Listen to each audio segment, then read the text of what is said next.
Welcome back, students. We'll be just continuing with our introduction of the different terms which is used in biostatistics. So once again, the sample, it is a group of people who take part in the investigation, and the people who take part are referred to as the participants, and the target population, it is a total group of individuals from which the sample might be drawn. And the sampling is a part of a statistical practice concerned with the selection of the individual observation intended to yield some knowledge about a population of concern, especially for the purpose of the statistical inferences. So the population is just the total number of individuals belonging to a particular area who are the subjects to the experiment. Or in other words, the population is a set of measurements of things that comes under the observation or consideration. For example,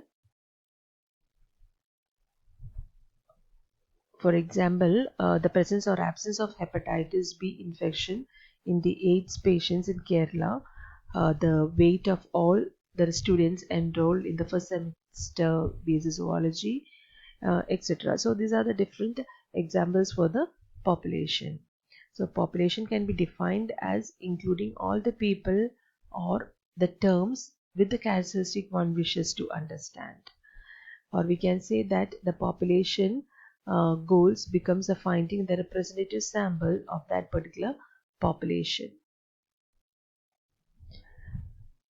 So once again, the population, it is a set of measurements of things which comes under the observation or consideration.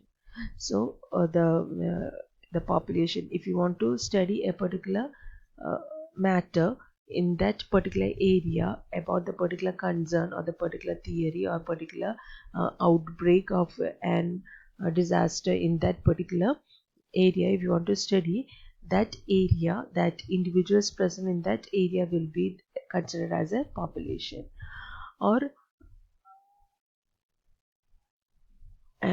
We will not be taking each and every individual for the study. We will just choosing the certain individuals in that population, and that particular individuals which are selected will be called as a sample. Hope that terms are clear for you, the population and a sample. And if a population consists of a fixed number of values, it is said to be finite. And if, on the other hand, a population consists of an endless succession of values, then that population is called as an infinite. And we have to keep in mind that if a population from which a sample is drawn may not be the same as a population about which we actually want the information. The population from which the sample is drawn may not be the same as the population from which we actually want the information, and often there is a large but not complete overlap between the two groups due to the frame issues, etc. And sometimes they may be entirely separate. For instance, and we might study the rats in order to get the better understanding of the human health, or we might study the records from the people born in 2008 in order to make the prediction about the people born in 2009. So these are the few examples for the population study. And a statistics, the term statistic is a numerical value based upon the sample, whereas a parameter is a numerical value based upon the population. So there are the two terms which we use in the statistics, that is the term statistic and the term parameter. And that a term statistic, it is a numerical value based upon a sample. Statistics is a numerical value, it is a number value, it's an integer or a number value, whereas a parameter is a numerical value which is based upon any population. So it's purely, the parameter purely depends upon a population. And when we calculate the mean from a sample, this is called as a statistics. So if you are just collecting the certain numbers from the population, then that is called as a parameter. And if you are just using that parameter for certain calculations, then that numbers are called as a statistics, because it describes a characteristic of a sample. And when the same mean is calculated from a population, it is called as a parameter, because it describes the characteristic of a population. So what is the purpose of sampling? The purpose of the sampling is to gather the data from a population in order to make an inference that can be generalized to a population. So if you want to study a particular population, it is very difficult to go and talk to each and every individual present in that particular population, isn't it? For example, another example, if you want to estimate the oxygen, it is very oxygen present in a particular pond. It will be very difficult if you are just taking the whole water from the pond. And for that reason, we are just selecting the few samples. We are taking the few amount of water from this pond, and we are just estimating the level of oxygen of water present in that pond. And uh, and we are just inferring that the samples will be the representative of that particular population. So it is a generalized idea. And another example for that for this population and the sample is that you might have been constantly hearing the term like checking the glucose level in the blood. And if a person or if a patient want to check the amount of glucose in a particular uh, blood sample, then we are not taking the whole blood from that particular individual. We are just taking a 10 ml or 5 ml of the sample from that particular individual, and we are just analyzing for the glucose level. Okay, so that's the difference between the population and the sample. And this is a picture representing or the showing the different changes in the selection of a sample. So first, if you want to study a particular uh, parameter or a particular about a particular aspects of a population, first we will be just choosing the target population. First we will be choosing the target population, then we will be just choosing the sample frame, which are the areas from which we have to take the samples, and then the determining the probability or the non-probability sample method, which sampling method can be used for the data collection. So that is called as a determining the probability or the non-probability sampling method to be chosen, which sampling method has to be chosen. Next we will be just plan the procedure for selecting the sampling units. Next, determining the sample size. How much samples has to be taken from a particular population. Next, the actual sampling units. And after that, we will be just finalizing with the sampling units, and we will be just conducting the field work. So these are the steps or the stages. These are the steps or the stages. These are the steps of the stages of selection of a sample. Then for the contiguous sampling, the purpose is to identify the particular participants from whom the informations can be collected. And while collecting the informations, the certain issues can be occurring. That is depends upon the nature of the sample, the size of the sample, the method of selecting the sample, etc. So when we are just selecting the few samples from a population, it represents that particular population.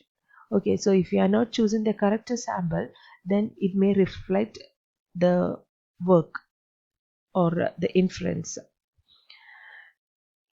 And these are the common issues which we faced while we are selecting the samples, or if we are not a good expert in selecting the sample.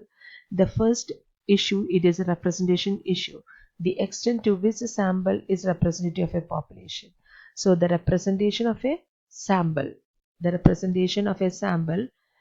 is a problem. For example, if you are just estimating the oxygen, the most probably for an investigator, it it is very easy to collect the water sample from the shallow water area of a pond area, that near uh, near to the land area we will be able to easily take the particular sample, and it will be difficult to take the sample from the center or from the depth of the pond.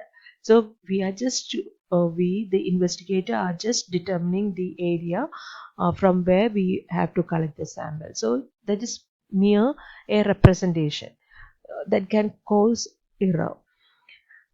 Then the generalization, the extent to which the result of the study can be the reasonably extended from a sample to a population. So we are just choosing the sample randomly, and then we are just simply generalizing that particular data. So these are the issues. Then the sampling bias. Sampling bias is another. So another important issue that we come across in the sampling methods. There are the two different types of the sampling samples, that is the probability samples and the non-probability samples in the quantitative research, and we will be discussing in this in detail later. And before that, we will be just discussing about the statistical data. There are the different statistical data that any characteristic that is represented in terms of numbers can be regarded as a data. And when an individual is selected from a population and its characteristic features are analyzed, when it becomes a data. For example, age, sex, blood group, pulse rate, etc. Data varies from one number of a sample to another, and this data can be classified as a quantitative or qualitative. So there are the different types of data. It can be the qualitative, it can be quantitative, it can be quantitative,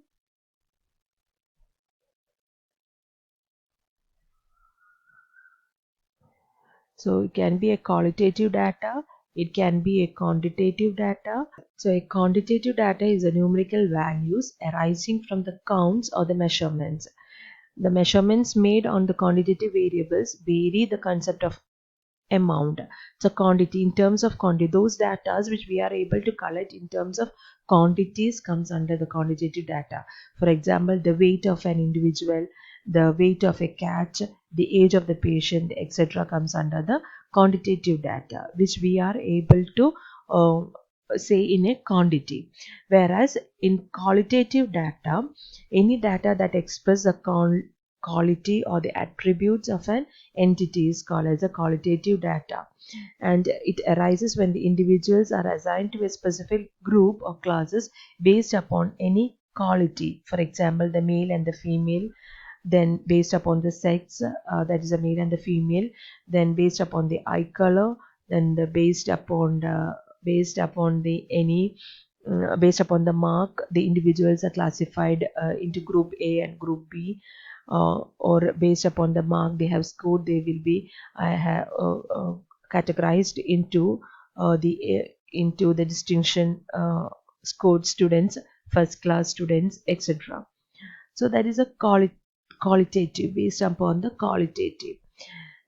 Then there is a discrete data and the continuous data. Discrete data and the continuous data. The discrete data, if the values of the measurements are the integers or the whole numbers, the data is a discrete data. For example, the number of children in a family, usually it will be the whole numbers. Then continuous data is a data, the fractional values can come. For example, the height of the individual, it can be 60.5, etc. The distance traveled, it can be the 1.5 kilometers, etc. Okay, so that is a continuous data. Then there is a primary and the secondary data. The primary data, when an investigator himself is responsible for the collection of a data, that type of data is called as a primary data, and it is a raw form and it is subjected to any statistical processing. And if the investigator uses the data collected for the other investigator or the published data of the any other government agencies, then that data is called as a secondary data. So we are just collecting the information from the other sources, then that type of data is called as a secondary data.